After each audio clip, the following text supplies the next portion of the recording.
Assalamualaikum warahmatullahi wabarakatuh. Saudara-saudara sebangsa dan setanah air, semoga Anda sehat selalu dan selalu dimudahkan rezekinya. Masih dalam suasana Lebaran, saya ucapkan selamat Idul Fitri 1443 Hijriah. Mohon maaf lahir dan batin. Pada video ini, saya akan membahas tentang opini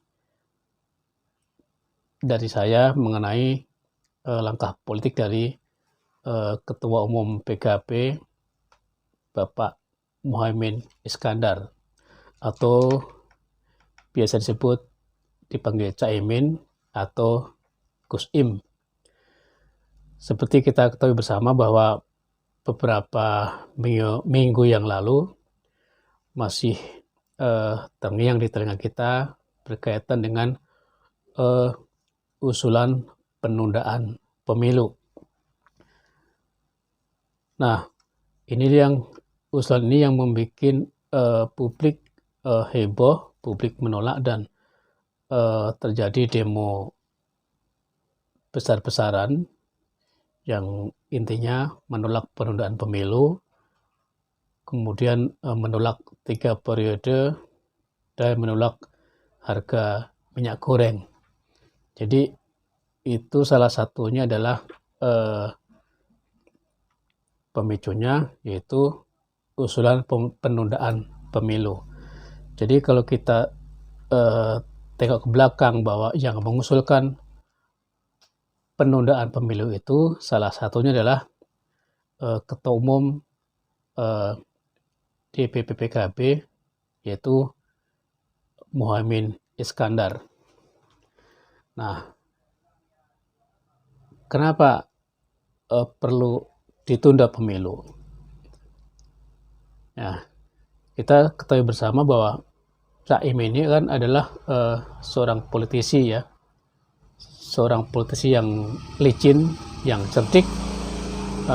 Beliau bisa memanfaatkan suatu situasi, ya mengambil momentum, ya intinya adalah bagaimana cara mempopulerkan dirinya dan populerkan partai yang dipimpinnya, yaitu Partai Kebangkitan Bangsa. Jadi alasannya dari Caimin untuk penundaan pemilu adalah berkaitan dengan masih suasananya COVID, ya 2 tahun itu pembangunan agak tersendat berkaitan COVID, sehingga lebih baik pemilu ditunda. Itu kata Caimin. Beliau mengaku bahwa semua masukan-masukan itu, misalkan mendapat mendengar masukan dari para pengusaha, kemudian pemilik usaha mikro, kecil dan menengah atau UMKM, hingga analis ekonomi sebelum mengusulkan hari ini. Itu menurut Caimin. Jadi dari masukan itu, kemudian Caimin mengusulkan bahwa pemilu 2024 ditunda 1 atau 2 tahun lagi. Itu menurut Muhaimin Iskandar. Jadi penundaan pemilu itu karena dia tidak ingin ekonomi Indonesia mengalami pembekuan setelah 2 tahun stagnan akibat pandemi. Menurut analis Big Data perbincangan di media sosial bahwa 60% dari 100 juta subjek akun di medsos mendukung penundaan pemilu, sementara 40% lainnya menolak. Kemudian setelah pancingan penundaan pemilu, usulan penundaan pemilu dari Caimin, maka ada beberapa partai yang mengusulkan juga, seperti Ketua Umum Partai Golkar Erlangga Hartarto dan Ketua Umum Partai Amanat Nasional, di mana kedua tokoh tersebut juga mengusulkan penundaan pemilu dengan alasan yang sama, yaitu untuk memulihkan perekonomian. Dan itu ditambah juga usulan yang diembuskan oleh Menteri Koordinator Bidang Kemaritiman dan Investasi atau Menko Marves, yaitu Luhut Binsar Panjaitan. Tetapi usulan tersebut ditolak rame-rame oleh berbagai kelompok karena menurutnya bahwa pasal 22E Undang-Undang Dasar 1945 jelas mengatur bahwa pemilu itu digelar setiap 5 tahun sekali. Sementara merujuk pasal 7 Undang-Undang Dasar, masa jabatan presiden dan wakil presiden dibatasi paling banyak 2 periode dengan lama masa jabatan 5 tahun setiap 1 periode.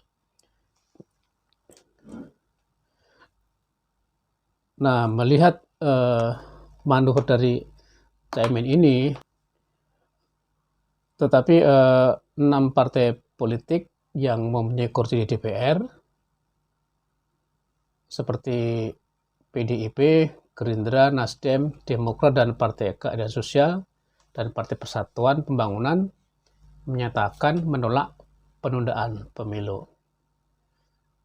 Saya kira kalau melihat seperti ini bahwa Caimin ini kan seorang politikus, jadi intinya adalah usulan penundaan pemilu itu targetnya bukan harus ditunda beneran, ya supaya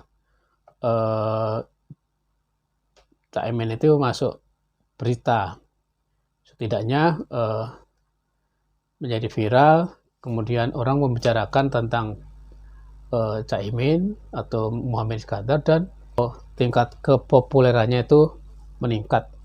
Dan ini kan berdampak dengan elektabilitas dari Muhammad Iskandar. Itu kalau dari sisi strategi politik. Jadi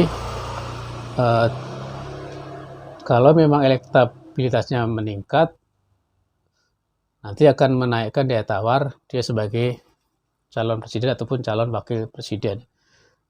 Nah, dengan mengusulkan tersebut, maka orang akan mengingat bahwa Muhammad Iskandar, Ketua Umum PKB, dan akan diperbincangkan dalam berita atau akan menjadi viral, sehingga tingkat kepopuleran dari Muhammad Iskandar dan PKB akan terus meningkat. Ya, arahnya nanti ke sana. Apakah nanti ditunda atau tidak, ya itu sih nggak penting. Intinya adalah bagaimana Muhammad Iskandar dan PKB itu selalu menjadi bahan berita. Intinya adalah kepopuleran dan nanti akan berharap dengan tingkat elektabilitas dari tokoh dan partai tersebut akan meningkat. Dan terakhir, baru-baru ini Caimin secara tidak langsung berbenturan dengan Ketua Umum PBNU, yaitu Yasir Stakuf, di mana mungkin PKB berharap bahwa sebagian besar NU itu mendukung PKB atau suaranya full ke PKB. Tetapi Ketua PBNU tetap konsisten bahwa organisasi NU itulah ormas, ya tidak langsung ke organisasi politik. Jadi tidak ada deklarasi Caimin itu sulit untuk mengendalikan PBNU. Jadi seolah-olah berseberangan antara DPW PKB dengan PBNU. Itu yang terakhir, kejadian terakhir ya. Terlepas dari itu semua bahwa Muhammad Iskandar adalah seorang politikus atau tokoh yang licin ya. Di sejarahnya PKB, saat itu PKB sebelum menjadi ketua umum PKB, bahwa PKB saat itu dipegang oleh ya Gus Dur sendiri pun akhirnya kalah di pengadilan, sehingga DPP PKB dari Muhammad Iskandar lah yang diakui pemerintah sampai sekarang. Jadi tidak aneh kalau memang Caimin itu seorang yang cerdas dan licin dalam bermanuver politik.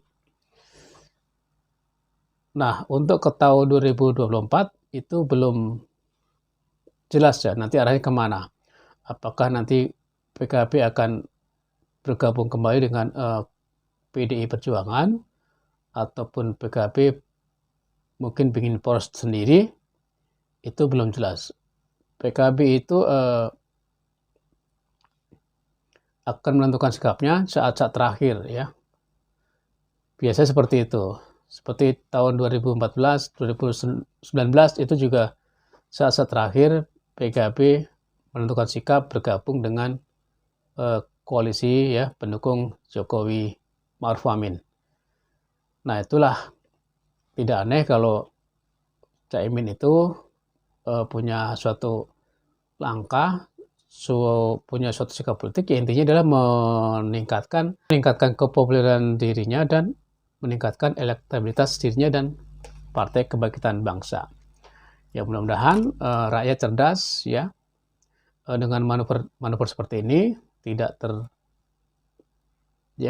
terpukau atau terbius dengan langkah-langkah yang manis, tetapi ke belakang nanti akan menjebak rakyat. Lebih kurang mohon maaf. Wassalamualaikum warahmatullahi wabarakatuh.